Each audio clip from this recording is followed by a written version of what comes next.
Hi, welcome to HardReset.Info channel, dear viewers. In front of me HP NV6000 series printer, and now I'm gonna show you how to update this printer, how to update the software on this printer.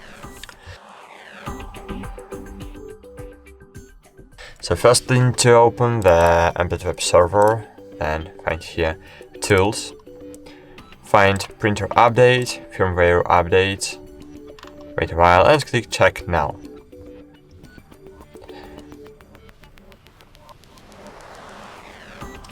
And as you can see, my printer is up to date and I don't need to update my printer just now, but if you need to update the printer, so you will need to click apply next and wait a while.